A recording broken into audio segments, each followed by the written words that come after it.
നമസ്കാരം. വ്യാസഭഗവാനാൽ രചിതമായിട്ടുള്ള ഭാഗവതം അത് ശ്രീശുകൻ പരീക്ഷിത്ത് മഹാരാജാവിന് പറഞ്ഞു കൊടുക്കുന്ന രീതിയിലാണ് വിവരിച്ചിട്ടുള്ളത്. അപ്പോൾ യദുവംശനാശാണ് ഇനി നമ്മൾ കേൾക്കാൻ പോകുന്ന ഭാഗം. അപ്പോൾ പ്രജാവലികൾക്ക് യാതൊരു അല്ലലോ വിഷമോ ഒന്നുമില്ലാതെ സർവ ഐശ്വര്യ ക്ഷേമാദികളോടെ ശ്രീ കൃഷ്ണൻ ഭഗവാൻ ദ്വാരകയെ പരിപാലിച്ച് വാഴുകയാണ്. യാദവന്മാരെല്ലാം വലിയ അഹങ്കാര ഗർവിഷ്ഠരും മദ്യപാന ആസക്തരുമായി തീർന്നു എന്നാണ് ഭാഗവതത്തിൽ പറഞ്ഞിരിക്കുന്നത്. അപ്പോൾ കൃഷ്ണപുത്രന്മാർ പോലും ധർമ്മനീതികളിൽ നിന്നും വ്യതിചലിച്ച് ജീവിക്കാൻ തുടങ്ങിയെന്നർത്ഥം. അക്രമങ്ങളും അധർമ്മങ്ങളും ദ്വാരകയിലുടനീളം നടാടി. എണ്ണത്തിലാണെങ്കിലും യാദവന്മാരുടെ സംഖ്യ ക്രമാതീതമായിട്ട് വർദ്ധിച്ചു. തൻ്റെ വംശത്തിൻ്റെ ദയനീയമായിട്ടുള്ള ഈ അധപ്പതനം, ഈ അവസ്ഥ കണ്ടിട്ട് ഭഗവാൻ വിചാരിക്കുകയാണ്, ഭാരതയുദ്ധം കാരണം ഒട്ടനവധി ദുഷ്ടന്മാരെ നിഗ്രഹിച്ചുല്ലോ, എന്നിട്ട് ഭൂമിയുടെ ഭാരമൊക്കെ ഞാൻ കുറച്ചു. ഇപ്പോൾ എൻ്റെ വംശത്തെ കൊണ്ടാണ് ഭൂമിക്ക്, ഈ വസുന്ധരയ്ക്ക് ഭാരം വർദ്ധിച്ചിരിക്കുന്നത്. ആയതുകൊണ്ട് ഈ വംശത്തെയും അവസാനിപ്പിക്കണം. എനിക്ക് പുത്രന്മാരെന്നോ മിത്രങ്ങളെന്നോ ഉള്ള ബന്ധങ്ങളൊന്നുമില്ല. അത് ഭഗവാൻ എപ്പോഴും നിഷ്കളനാണ്, നിരുപാധികനാണ് അല്ലേ. അദ്ദേഹത്തിന് ബന്ധങ്ങളും ബന്ധനങ്ങളും ഒന്നുമില്ല. അപ്പോൾ ഭഗവാൻ പറയാണ്, എൻ്റെ കാരണത്തിൽ ചെന്നു ചേരേണ്ട സമയവും എനിക്കായി കഴിഞ്ഞിരിക്കണമെന്ന്. അതായത് മഹാവിഷ്ണുവിൻ്റെ അവതാരമായിട്ടുള്ള ശ്രീകൃഷ്ണൻ തിരിച്ച് മഹാവിഷ്ണുവിൽ തന്നെ വിലയം പ്രാപിക്കേണ്ട സമയം വന്നു ചേർന്നിരിക്കുന്നു. സാഗരത്തിൽ നിന്ന് സമുദ്ധരിച്ച് ദേവശില്പിയായിട്ടുള്ള വിശ്വകർമാവിൻ്റെ അത്ഭുത ശില്പവൈഭവത്താലാണ് അരയാമം കൊണ്ടാണ് ലോകോത്തര സുന്ദര നഗരിയായ ഈ ദ്വാരക ഉണ്ടായിത്തീർന്നത്. അപ്പോൾ ദ്വാരകയ്ക്ക് 8 പന്തീരാണ്ട് കാലത്തെ ആയുസ്സേ ഭഗവാൻ വിധിച്ചിട്ടുള്ളൂ. എൻ്റെ മൂലകാരണമായിട്ടുള്ള വിഷ്ണുവിൽ ഞാൻ ലയിക്കുന്നതിനോടൊപ്പം ഈ ദ്വാരകയും നശിക്കണം എന്നാണ് ഭഗവാൻ പറയുന്നത്. അപ്പോൾ അതിനൊരു കാരണം, ഒരു ശാപം എന്ന വ്യാജേന ഒരു കാരണം സൃഷ്ടിക്കാൻ ഭഗവാൻ തീരുമാനിക്കുകയാണ്. അങ്ങനെ ഇങ്ങനെയൊക്കെ ചിന്തിച്ചുറച്ച് സകല ആത്മാവായിട്ടുള്ള സനാതനമൂർത്തി ഭഗവാൻ കൃഷ്ണൻ അതിനുള്ള സംവിധാനങ്ങളൊക്കെ സജ്ജാക്കി. ശ്രേയസ് പല വിധത്തിലുണ്ട്, എങ്കിലും ഭക്തിയാലുള്ള ശ്രേയസ്സിനോളം ശ്രേഷ്ഠത മറ്റൊന്നിനുമില്ല. അപ്പോൾ ഒരു ദിവസം കശ്യപൻ, ഭൃഗു, ഭരദ്വാജൻ, വസിഷ്ഠൻ, വിശ്വാമിത്രൻ, കണ്വൻ എന്നീ മുനിമാരെ, ഋഷ്യപുങ്കവന്മാരെ ഭഗവത് ദർശനത്തിന് വേണ്ടിയിട്ട് ദ്വാരകയിലേക്ക് വരികയാണ്. ദ്വാരക ദർശിക്കണം എന്നുള്ള മോഹം അവരുടെ മനസ്സിൽ ഒരേ സമയത്ത് അങ്കുരിച്ചു എന്നുള്ളതാണ്. അപ്പോൾ ഭൂലോക വൈകുണ്ഠാണ് ദ്വാരക എന്നവർക്ക് തോന്നിയിട്ട് അതനുസരിച്ച് ഭക്തിയോടെ അവർ പുറപ്പെട്ടു. ഓരോരുത്തരായിട്ടാണ് പുറപ്പെട്ടതെങ്കിലും മാർഗമധ്യേ അവരെല്ലാവരും ഒന്നിച്ചു കൂടി. അപ്പോൾ അപ്രതീക്ഷിതമായിട്ടുള്ള ഒരു അത്ഭുത സമാഗമം എന്ന് വേണമെങ്കിൽ അതിനെ പറയാം. എന്നിട്ട് താടിക്കാരായിട്ടുള്ള കുറേ സന്യാസിമാർ ദൂരെ നിന്നും വരുന്നത് പോലെയാണ് ആർക്ക് തോന്നിയത്, ഈ യദുവംശത്തിലെ ഓരോ സന്തതികളുണ്ടല്ലോ. അപ്പോൾ അവർക്ക് ഒരു തോന്നലാണ്, ഇവരൊന്ന് കളിയാക്കിയാലോ, അഹങ്കാരം തലയ്ക്ക് പിടിച്ചാൽ പിന്നെ എന്തൊക്കെയാണ് ചെയ്യാറിയില്ലല്ലോ.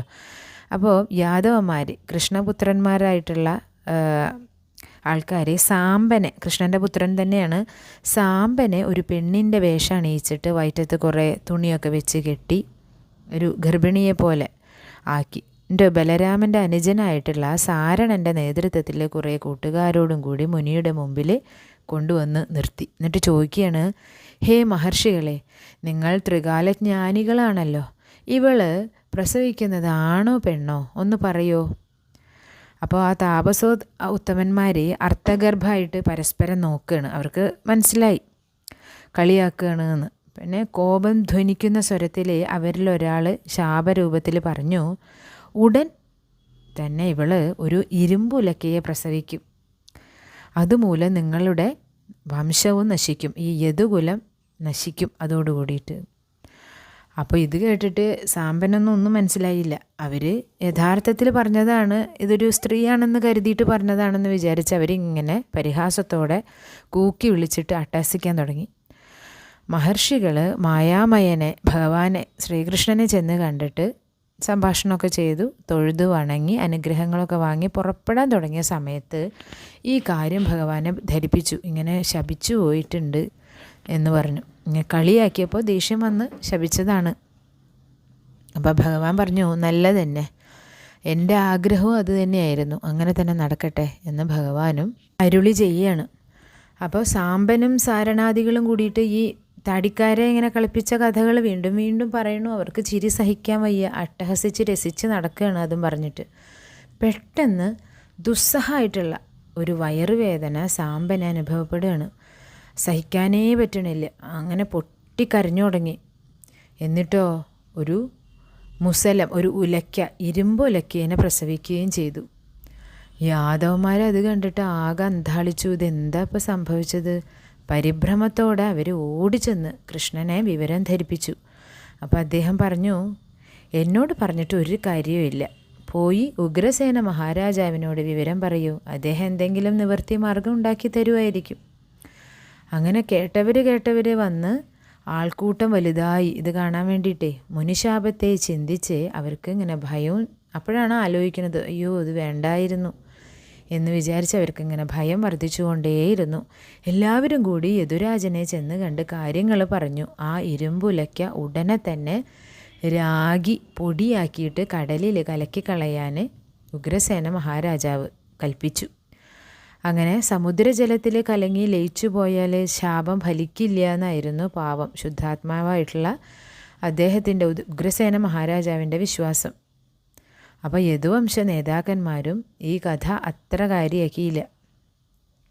കൽപ്പന പ്രകാരം ഇരുമ്പുലയ്ക്ക് രാഗി പൊടിച്ച് കടലിൽ അങ്ങോട്ട് കലക്കി. രാഗിയിട്ട് ഒടുവിലായപ്പോൾ ഒരു ചെറിയ കഷ്ണം അവശേഷിച്ചു. അത് രാകാനും പറ്റണില്ല, അത്രയ്ക്കും ചെറുതായി. അപ്പോഴോ അതങ്ങോട്ട് അത് രാകാതെ തന്നെ ആഴിയിലേക്ക്, കടലിലേക്ക് അത് വലിച്ചെറിഞ്ഞു കളഞ്ഞു. തെളിച്ചത്തോടുകൂടി വെള്ളത്തിലെ പാളി വീണ ആ ചെറിയ ഇരുമ്പ് കഷ്ണത്തിന് എന്താ ഉണ്ടായത്? അത് ഭക്ഷണമാണെന്ന് കരുതി അപ്പോൾ തന്നെ, മത്സ്യങ്ങൾ അങ്ങനെയാണല്ലോ, എന്തെങ്കിലും വന്ന് വീണാൽ അതങ്ങനെ വിഴുങ്ങും. ഒരു മത്സ്യം അത് കൊത്തി വിഴുങ്ങി. ആ മത്സ്യത്തെയോ ഒരു മുക്കുവൻ വലയിൽ പിടിച്ചു. എന്നിട്ട് അതിനെ വിൽക്കാൻ കൊണ്ട് നടന്നപ്പോൾ ജരൻ എന്നൊരു വേടൻ അതിനെ വിലയ്ക്ക് വാങ്ങി. പാകം ചെയ്യാനായിട്ട് അതിനെ കീറിയപ്പോൾ വയറ്റിനകത്തുനിന്ന് ജരൻ എന്താ കിട്ടിയത്? ഈ ഇരുമ്പ് കഷ്ണം കിട്ടി. എന്നിട്ടോ അവൻ വേടനാണല്ലോ, അപ്പോൾ അമ്പും വില്ലും ഒക്കെ ഉപയോഗിക്കുന്ന ആളായതുകൊണ്ട് ഈ അമ്പിൻ്റെ മുകളിൽ ഒരു ഇത് തറയ്ക്കാൻ വേണ്ടിയിട്ടൊരു അഗ്രം ഉണ്ടാക്കണമല്ലോ, അത് ഈ ഇരുമ്പ് കഷ്ണം കൊണ്ട് ശരാഗ്രം ഉണ്ടാക്കി അയാൾ. പിന്നെ കടലിൽ വേറെയും കുറച്ച് പതിച്ചല്ലോ, അതെന്താണ്? ആ രാഗിയ പൊടികൾ അല്ലേ, അത് എന്താ സംഭവിച്ചത്? ആ തിരമാലകളിൽ ആ പൊടികളൊക്കെ തിരിച്ച് കരയിലോട്ട് തന്നെ വന്നിട്ട് മൂർച്ചയുള്ള ഏരക പുല്ലുകളായിട്ട് കടൽ തീരം മുഴുവനും പടർന്നു പിടിച്ച് തഴച്ചു വളർന്നു. ആ ഇടയ്ക്ക് ഒരു ദിവസം ലോകസഞ്ചാരത്തിനിടയിൽ നാരദ മഹർഷി വിശ്വംഭരനെ, ഭഗവാൻ കൃഷ്ണനെ കാണാനായിട്ട് ദ്വാരകയിൽ വന്നു. അപ്പോൾ ഭഗവാന്റെ സ്വർഗാരോഹണത്തിനുള്ള ആരംഭമാണ് എന്നറിഞ്ഞിട്ട് അദ്ദേഹത്തെ കാണാതെ മാമുനീന്ദ്രൻ വസുദേവരെ ചെന്ന് കണ്ടു. എന്നിട്ട് അതിദിവ്യങ്ങളായിട്ടുള്ള പല ആധ്യാത്മിക ഉപദേശങ്ങൾ, തത്വോപദേശങ്ങളൊക്കെ നൽകി. അപ്പോൾ വസുദേവനും ദേവകിയും ഒക്കെ കശ്യപൻ്റെയും അതിഥിയുടെയും പുനർജന്മങ്ങളാണെന്നും കൃഷ്ണൻ സാക്ഷാൽ മഹാവിഷ്ണുവാണ് എന്നുള്ള പരമാർത്ഥമൊക്കെ രഹസ്യങ്ങളൊക്കെ നാരദർ അവരെ ധരിപ്പിച്ചു. ലോകാനന്ദമൂർത്തിയുടെ നിര്യാണം, സ്വർഗാരോഹണം എന്നാണ് നമ്മൾ പറയുമെങ്കിലും അത് കൃഷ്ണൻ്റെ മരണമാണല്ലേ. നിര്യാണം അടുത്തിരിക്കണമെന്ന് അറിഞ്ഞിട്ട് അമരവൃന്ദങ്ങളും അരവിന്ദോദ്ഭവനും ഒക്കെ സദാ ആകാശത്ത് തന്നെ, ആകാശവീഥിയിൽ വന്ന് അഖിലേശ്വരനായിട്ടുള്ള അച്യുതൻ്റെ അത്യദ്ഭുത മഹിമകളെ വർണ്ണിച്ചു കൊണ്ടിരുന്നു. അനവധി അവതാരങ്ങൾ ഭൂമിയിൽ ഉണ്ടായിട്ടുണ്ടെങ്കിലും ധർമ്മ സംസ്ഥാപനാർത്ഥം ഇത്ര ശ്രേഷ്ഠമായിട്ടുള്ള ഒരു പുണ്യ അവതാരം കൃഷ്ണ അവതാരം അല്ലാതെ മറ്റൊന്നില്ല എന്ന് വിധാതാവ് ദേവന്മാരോട് ഉപദേശിച്ചു. പിന്നെ ഭഗവാൻ കൃഷ്ണൻ യോഗ സാമീപ്യത്താൽ കമലാസന വിബുധന്മാരുമായിട്ട് പറയാണ്, ഇന്നിപ്പോൾ യദുക്കൾക്ക് വീര്യവും ശൗര്യവും ഒക്കെ വർദ്ധിച്ചിരിക്കുന്നു. അവർ ചെയ്യുന്ന അധർമ്മങ്ങളാൽ ഭൂമിദേവിക്കുള്ള ഭാരം ദുസ്സഹമായി തീർന്നിരിക്കുകയാണ്. ആയതുകൊണ്ട് ധർമ്മം നിലനിർത്താൻ വേണ്ടി ഞാൻ ഉടനെ യദുവംശം മുഴുവനും നശിപ്പിക്കും. എനിക്ക് വേണ്ടി ക്ഷണനേരം കൊണ്ടുണ്ടായ ദ്വാരക എൻ്റെ അന്തർധാനത്തോടു കൂടിയിട്ട് ഈ കടലിൽ, ഈ അമ്പുദിയിൽ താഴ്ന്നു പോവും. ഞാനും എൻ്റെ കാരണമായ വിഷ്ണുവിൽ ഉടനെ പരിലീനമാകും, വിലയം പ്രാപിക്കും. എൻ്റെ അവതാര ഉദ്ദേശം മുഴുവനും തീർന്നിരിക്കുന്നു. ഞാൻ അവതരിച്ചിട്ട് 106 വർഷമായി. അങ്ങനെ ബ്രഹ്മദേവനും ദേവസമൂഹവും വിശ്വൈകനാഥനെ തൊഴുത് വന്നിച്ചിട്ട് ആകാശത്തിൽ മറഞ്ഞു. ശ്രീകൃഷ്ണ പരമാത്മാവിൻ്റെ സ്വർഗാരോഹണം അടുത്തിരിക്കണമെന്നറിഞ്ഞിട്ട് ഗന്ധർവ കിൻപുരുഷന്മാരും വാനവരോടൊപ്പം ആകാശത്തിൽ സദാ സഞ്ചരിച്ചു കൊണ്ടേയിരുന്നു. അപ്പോൾ ആ കാലത്ത് ദ്വാരകയിലെ പല ദുർനിമിത്തങ്ങളും ദുശകുനങ്ങളും ഒക്കെ അടിക്കടി കാണപ്പെട്ടു കേട്ടോ. പാരിജാതവും ഇന്ദ്രസഭയും സ്വയം നഭസിലേക്ക്, ആകാശത്തിലേക്ക് ഉയർന്നു എന്നാണ് പറയണത്. സ്വർഗത്തിലേക്ക് പോയി കഴിഞ്ഞിരിക്കുന്നു. പാഞ്ചജന്യം മുഴങ്ങുമ്പോൾ പ്രണവനാദത്തിനോടൊപ്പം അപശബ്ദങ്ങൾ കേൾക്കാൻ തുടങ്ങിയിത്രേ. പൂജാദ്രവ്യങ്ങളൊക്കെ കൃമി നുരയ്ക്കുക, ആകാശത്തിൽ സദാ കൊള്ളിമീൻ കാണപ്പെടുക, അങ്ങനെയുള്ള ദുർനിമിത്തങ്ങൾ സാധാരണ കണ്ടു തുടങ്ങി ഇടയ്ക്കിടയ്ക്ക്.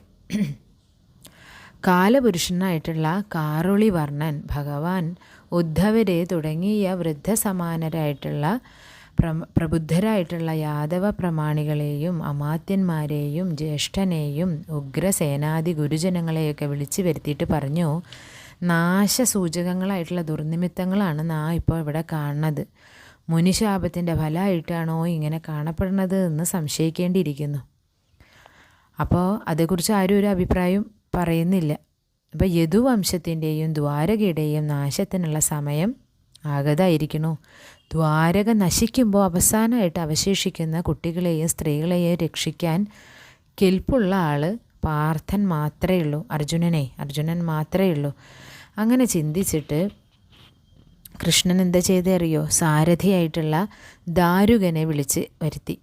എന്നിട്ട് പറഞ്ഞു, നീ ഈ ക്ഷണം തന്നെ ഹസ്തിനപുരിയിൽ പോയിട്ട് ധനഞ്ജയനെ, അർജുനനെ കൂട്ടിക്കൊണ്ടുവരണം, ഞാൻ കാണാൻ ആഗ്രഹിക്കണമെന്ന് പറയൂ. അങ്ങനെ ദാരുകൻ രഥാരൂഢനായിട്ട് ഹസ്തിനപുരത്തേക്ക് പോയി. അപ്പോൾ ഭഗവാൻ വിചാരിക്കുകയാണ്, പാർത്ഥൻ വരുന്നതിന് മുമ്പ് തന്നെ ഈ ഇഹലോക ജീവിതം അവസാനിപ്പിക്കണം എന്ന്. അങ്ങനെ അവതാര ഉദ്ദേശം അവസാനിച്ചിരിക്കുന്നു, ഇനി വേഗം വിലയം പ്രാപിച്ചു കൊള്ളുക എന്നിൽ നിന്ന് വിഷ്ണു ഭഗവാനും അരുളി ചെയ്തത് അദ്ദേഹം ഓർക്കുകയാണ്. നമ്മൾ കഴിഞ്ഞ ഭാഗത്ത് പറഞ്ഞു, സന്താനഗോപാലം ഭാഗത്ത് പറഞ്ഞു വിഷ്ണു അങ്ങനെ പറഞ്ഞത് അല്ലേ. അപ്പോൾ അതൊക്കെ ഓർത്തുകൊണ്ട് ഭഗവാൻ ബലരാമൻ്റെ അടുത്ത് ചെന്ന് പറഞ്ഞു, ജ്യേഷ്ഠ, പ്രകൃതിയിലെ വ്യത്യാസങ്ങളൊന്നും ജ്യേഷ്ഠൻ കാണുന്നില്ലേ? പണ്ടില്ലാത്ത വണ്ണം പല ദുർനിമിത്തങ്ങളും ദ്വാരകയിൽ ഇപ്പോൾ കാണപ്പെടുന്നുണ്ട്. മഹർഷികളുടെ ശാപത്തിൻ്റെ ഫലം അനുഭവിക്കാൻ തുടങ്ങുകയാണെന്ന് തോന്നുന്നു. അപ്പോൾ ദേവസഭയും പാരിജാതവും ഒക്കെ തനിയെ ആകാശത്തേക്ക് ഉയർന്നു മറഞ്ഞു. ഗരുഡനെ ആണെങ്കിൽ കാണാനില്ല. അപ്പോൾ ഗരുഡാങ്കിത കൊടിക്കൂറകളുടെ നിറം മങ്ങിയിരിക്കുന്നു. കൊടികളൊക്കെ ചാഞ്ഞു നിൽക്കുകയാണ്. പാഞ്ചജന്യത്തിൻ്റെ പ്രണവശബ്ദത്തിനൊപ്പം അപശബ്ദങ്ങളും മുഴങ്ങുന്നുണ്ട്. പൂജാദ്രവ്യങ്ങളൊക്കെ മലിനപ്പെട്ട് അശുദ്ധമാകണു. ആകാശത്താണെങ്കിൽ സദാ കൊള്ളിമീൻ മിന്നാണ്. ഇതെല്ലാം സൂചിപ്പിക്കുന്നത് ദ്വാരകയ്ക്ക് എന്തോ ആപത്ത് അടുത്തിരിക്കണു എന്നല്ലേ. ഗുരുജനങ്ങളോടും മന്ത്രിമാരോടും വൃദ്ധരോടും ഒക്കെ ഞാനിത് പറഞ്ഞപ്പോൾ അവർ മൗനം ദീക്ഷിക്കുകയാണ് ഉണ്ടായത്. ആരും ഒന്നും പറഞ്ഞില്ല. അതുകൊണ്ട് ഈ ആപത്തിൽ നിന്നും രക്ഷ നേടാൻ വേണ്ടി നമുക്ക് എല്ലാവർക്കും കൂടി പ്രഭാസ തീർത്ഥത്തിൽ പോയിട്ട് വ്രത അനുഷ്ഠിച്ച് ദേവപ്രീതി വരുത്തേണ്ടതുണ്ട്. ദേവകൾ പ്രസാദിച്ച മുനികളുടെ ശാപം ഫലിക്കില്ല. അങ്ങനെ ഈ ബലരാമനെ സത്യത്തിൽ മായയിൽ മയക്കുകയാണ് ചെയ്തത് ശ്രീകൃഷ്ണൻ. ഇങ്ങനെയൊക്കെ പറഞ്ഞിട്ടേ.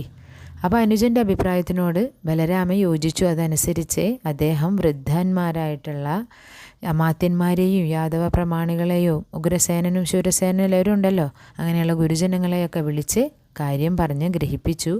അങ്ങനെ കൃഷ്ണൻ്റെ ഉപദേശം അനുസരിച്ച് യാദവന്മാരെല്ലാവരും, സ്ത്രീകളും ചെറുബാലന്മാരും ഒഴിച്ചുള്ള സർവമാന യാദവന്മാരും മുനിശാപ ഭീതരായിട്ട്, ആ പേടിയായിട്ട് പ്രഭാസ തീർത്ഥത്തിലേക്ക് പോകാൻ സന്നദ്ധരായി. ചിലർ രഥങ്ങളിലും ചിലർ ആന്തോളങ്ങളിലും ഒക്കെ ആയിട്ട് പ്രഭാസ തീർത്ഥത്തിലേക്ക് പോയി. പിന്നെയുള്ളവർ ശകടങ്ങളിലും ഒക്കെ പുറപ്പെട്ടു. ആ സമയം ഉദ്ധവർ മാത്രം അവരുടെ കൂടെ പോയില്ല. ആ ഭക്തോത്തമൻ കൃഷ്ണസവിധത്തിൽ നിന്ന് സാഷ്ടാംഗ നമസ്കരിച്ച് കരഞ്ഞുകൊണ്ട് അറിയിച്ചു, ഭഗവാനെ കൃഷ്ണ, നിന്തിരുവടി എന്തൊക്കെയോ നിശ്ചയിച്ചു കഴിഞ്ഞിരിക്കുന്നു എന്ന് അടിയന് തോന്നുകയാണ്. മായാവിലാസങ്ങൾ അവസാനിപ്പിച്ച് അങ്ങ് ജീവിത യവനികയിൽ മറയാൻ തുടങ്ങുകയാണോ? അപ്പോൾ ഉദ്ധവരോട് പറയണം, ഉദ്ധവരെ, ഈ ജീവിതം എന്താണ് ആലോചിച്ചിട്ടുണ്ടോ? ഒരു സ്വപ്നം മാത്രമാണത്. സ്വപ്നം യാഥാർത്ഥ്യമാകുമെങ്കിൽ ജീവിതവും യാഥാർത്ഥ്യമാകും. ആ യഥാർത്ഥമായിട്ടുള്ള ജീവിതം എങ്ങനെ അവസാനിപ്പിക്കാനാണ്? ഞാൻ യാഥാർത്ഥ്യമാണ്. എന്നെ ആവരണം ചെയ്ത് കാണുന്ന ജീവിതം അത് മായയാണ്, അത് യാഥാർത്ഥ്യമല്ല. അതുപോലെ അങ്ങും ഞാനും രണ്ടാണെന്ന് തോന്നപ്പെടുന്നുണ്ടെങ്കിലും ഒന്ന് തന്നെയാണ്. മായാദർപ്പണത്തിൽ രണ്ടായിട്ട് പ്രതിബിംബിക്കുന്നു എന്നേ ഉള്ളൂ. അതുപോലെ ഈ പ്രപഞ്ചവും മായ കൊണ്ടുള്ള വെറും തോന്നലാണ്. ഭക്തിയാൽ ആ മായയെ അകറ്റാൻ കഴിയും. ഭക്തിയാണ് എന്നെ പ്രാപിക്കാനുള്ള ഏറ്റവും എളുപ്പമായിട്ടുള്ള മാർഗം. ആയതിനാൽ അങ്ങ് ഭക്തിയോടുകൂടി ജീവിക്കൂ. ഇങ്ങനെ ഭഗവാൻ ഉപദേശിച്ചപ്പോൾ ഉദ്ധവരെ പ്രാർത്ഥിച്ചു, ചിന്മയനായിട്ടുള്ള കൃഷ്ണ, അവിടുന്ന് എവിടെ പോകുന്നുവോ അവിടേക്ക് ഈ ദാസനെയും കൂടി കൊണ്ടുപോകണേ. ദുഃഖനിമഗ്നമായിട്ടുള്ള ഈ പ്രാപഞ്ചിക ജീവിതം എനിക്കിനി വേണ്ട. ഉദ്ധവരെ, ഭഗവാൻ പറയാണ് കേട്ടോ ഉദ്ധവരോട്, ഉദ്ധവരെ, അങ്ങ് ബന്ധപ്പെടാതിരിക്കൂ. എന്നിൽ വിലയം പ്രാപിക്കാനുള്ള പുണ്യ അവസരം അങ്ങേക്ക് സമാഗതമായിട്ടില്ല. ഈ യാദവ വംശവും ദ്വാരകയും ഉടനെ നശിക്കും.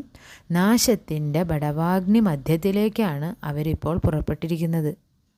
അവർ ധർമ്മത്തെ വെടിഞ്ഞ് അഹങ്കാര ഗർവിഷ്ഠരായിട്ട് മദ്യപാന മതോന്മത്തരായി മതിമറന്ന് ജീവിക്കുകയാണ്. അവർ സമൂലം നശിക്കണം. അധർമ്മികളിൽ ഞാൻ ദയാലുവേ അല്ല. ഞാൻ ഉടനെ ഈ ഭൂതലം വെടിഞ്ഞ് എൻ്റെ കാരണമായ വിഷ്ണുവിൽ ലയിക്കും. അതോടുകൂടി ദ്വാരകയെയും സാഗരം വിഴുങ്ങും. അർജുനന് ഞാൻ ആളയച്ചിട്ടുണ്ട്. അവൻ വന്ന് അവശേഷിക്കുന്ന അബലകളെയും കുട്ടികളെയും ഒക്കെ രക്ഷിക്കും. പരസ്പര കലഹത്തിൽ കൂടി ശ്രേഷ്ഠമായിട്ടുള്ള യാദവ വംശം ഇപ്പോൾ നശിക്കും. അത് കണ്ടുകൊണ്ട് വേണം എനിക്ക് വൈകുണ്ഠത്തിലേക്ക് പോകാൻ.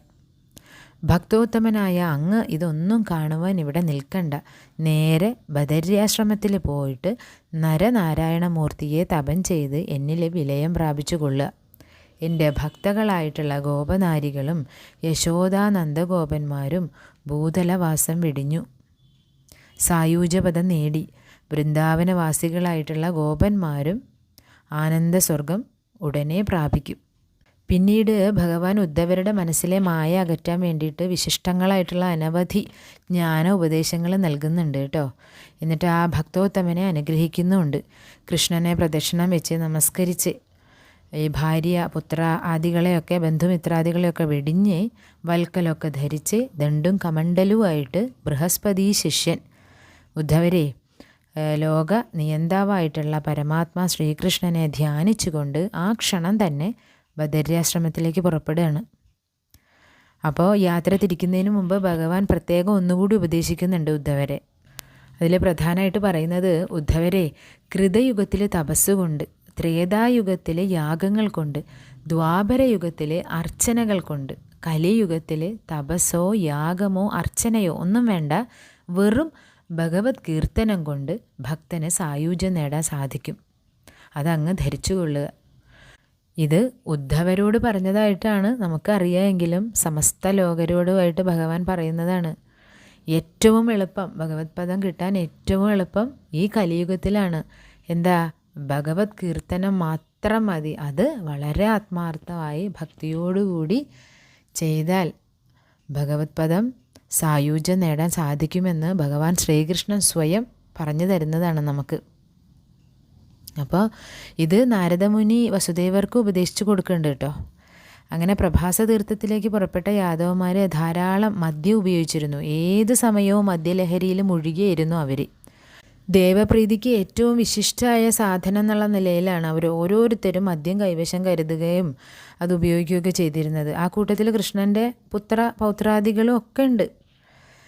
അപ്പോൾ ഭഗവാനിൽ കൂടി യാദവർക്ക് പ്രതാപവും പ്രശസ്തിയും സമ്പത്തും സൗഭാഗ്യവും ഒക്കെ സിദ്ധിച്ചപ്പോൾ സ്വാഭാവികമായിട്ട് അവർ അഹങ്കാരികളായിട്ട് തീർന്നു. അഹങ്കാരം വർദ്ധിച്ചപ്പോഴോ ആനന്ദത്തിന് വേണ്ടി വർജ്യമായിട്ടുള്ള എല്ലാ വസ്തുക്കളും അവർ സ്വീകരിക്കാനും തുടങ്ങി. ഈ മദ്യമൊക്കെ അതിൽ പെട്ടതാ. കൃഷ്ണനെ പോലും അവർക്ക് ഭയമില്ല എന്നുള്ള മട്ടായി.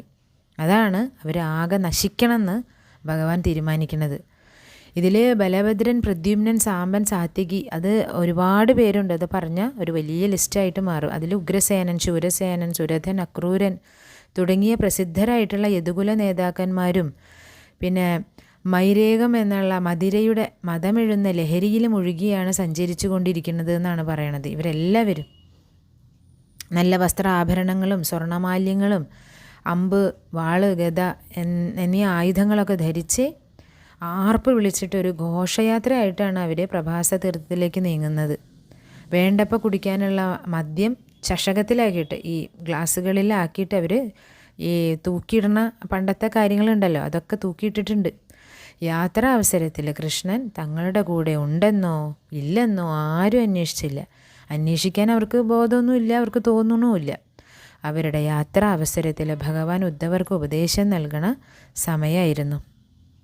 അങ്ങനെ പ്രഭാസത്തിൽ എത്തിയ ഉടനെ ഈ മദ്യത്തിൻ്റെ ലഹരിയിൽ മുഴുകിയിട്ട് ഈ മധുവൈരിയുടെ ഭഗവാന്റെ മായയിൽ മയങ്ങിയിട്ടും കൂടിയാണ് അവർ സർവബന്ധങ്ങളും മറന്ന് വാശിയോട് ഓരോരോ വാക്ക് തർക്കത്തിൽ ഏർപ്പെടുകയാണ്. അങ്ങനെ ഭാരതയുദ്ധത്തിലെ ദ്രോണപുത്രനായിട്ടുള്ള അശ്വത്ഥാമാവ് അത് പാഞ്ചാലി നന്ദനന്മാരെ ചതിയാൽ ഉറക്കത്തിലൊക്കെ വെട്ടിക്കൊന്ന ഒരു സംഭവമൊക്കെ ഉണ്ടാവുന്നുണ്ട്. അപ്പോൾ അതിനെക്കുറിച്ചിട്ട് ഒരു യാദവിന് യോജിച്ച നീതിധർമ്മമാണോ ചെയ്തത്? ആരാണ് ഇതിൽ? കൃതവർമാവ് എന്ന് പറഞ്ഞിട്ടുള്ള ഒരു യാദവൻ അശ്വത്ഥാമാവിൻ്റെ കൂടെ നിൽക്കുന്നുണ്ട്. അപ്പോൾ അത് നീതിയാണോ എന്നുള്ളതാണ് തുടക്കം ഉണ്ടായിരുന്നത്. അതേ ചോദിച്ച് അവർ തമ്മിൽ അതിഘോരമായിട്ട് വാഗ്വാദമായി. അത് മൂത്ത് അങ്ങോട്ടും ഇങ്ങോട്ടും ആയുധം എടുത്തിട്ടുള്ള പ്രയോഗം തുടങ്ങി. അങ്ങനെ തമ്മിൽ രണ്ട് ചേരികൾ തന്നെയായി അവർ. എന്നിട്ട് യുദ്ധമായി. അനുജനോ ജ്യേഷ്ഠനോ മക്കളോ അങ്ങനെയുള്ള യാതൊരു ബന്ധവും അവർ ഓർത്തില്ല. അമ്മാവനെന്നില്ല, പിതാവെന്നില്ല, അപ്പൂപ്പനെന്നില്ല, സ്യാലനെന്നില്ല, അങ്ങനെ ഒരു ബന്ധവും അവർക്ക് തോന്നിയില്ല. സർവ്വലൗകിക ബന്ധങ്ങളും വെടിഞ്ഞ് അവർ അങ്ങോട്ടും ഇങ്ങോട്ടും ആയുധങ്ങളാൽ കൊലക്കളി നടത്തി. സ്വന്തക്കാരൊക്കെ മരിച്ചു വീഴുന്നത് കണ്ട് ആർക്കും ഒരു വിഷമവും തോന്നിയില്ല. വെട്ടും കുത്തും അസ്ത്രപ്രയോഗങ്ങളും ഗദാപ്രഹരങ്ങളും. അങ്ങനെ വൃദ്ധനായിട്ടുള്ള ഉഗ്രസേന മഹാരാജാവ്, ശക്തനായിട്ടുള്ള ബലരാമൻ, അവർ കൂടിയിട്ടാണ് യുദ്ധം ഉണ്ടായിരുന്നത്. പിന്നെ പ്രദ്യുമ്നൻ, അനിരുദ്ധൻ, അക്രൂരൻ അവരൊക്കെ അങ്ങോട്ടും ഇങ്ങോട്ടും വെട്ടിയും കുത്തിയും അടിച്ചും ഇടിച്ചും ഒക്കെ മരിച്ചു.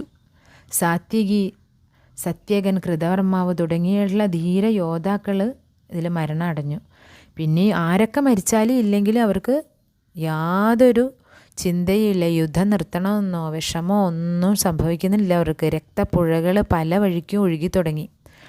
അങ്ങനെ ആയുധങ്ങൾ അവസാനിച്ചപ്പോൾ മൂർച്ചയുള്ള ഏരക പുല്ലുകൾ പറിച്ച് ആയി പിന്നീടുള്ള വെട്ടും കുത്തുമൊക്കെ. അങ്ങനെ വാരി ഏരക പുല്ലുകൾ എറിയും അടിക്കുകയും ഒക്കെ ചെയ്തിട്ടുള്ള പോരാട്ടമായി പിന്നീട്. ഈ വാളിനേക്കാൾ മൂർച്ചയാണ്, ആ ബലമുണ്ട്, നല്ല ബലമാണ് ഈ ഏരകപ്പുല്ലുകൾക്ക്. അതിൻ്റെ ഒരു ഓലയുണ്ട്, ഒരു പ്രത്യേക ഓല. അതുകൊണ്ടുള്ള ശരപ്രയോഗങ്ങളും ആഘാതങ്ങളും പ്രഹരങ്ങളും ഒക്കെ ഏറ്റിട്ട് സഹസ്രക്കണക്കിന് യദുക്കൾ തലയറ്റും ഉടലറ്റും ഒക്കെ യമലോകം പ്രാപിച്ചു. ഈ ഉഗ്രസേനനും ശൂരസേനനും ഒക്കെ കൊല്ലപ്പെട്ടു കേട്ടോ. ഇതൊക്കെ കണ്ടിട്ട് കോപം, നിയന്ത്രണാതീതമായിട്ടുള്ള കോപത്തിന് വിധേയനായിട്ട് ബലരാമൻ തൻ്റെ കലപ്പ കൊണ്ട് ബാക്കിയുള്ള യാദവന്മാരെയൊക്കെ അടിച്ചു കൊല്ലുന്നുണ്ട് ഈ സീരായുധം കൊണ്ടേ.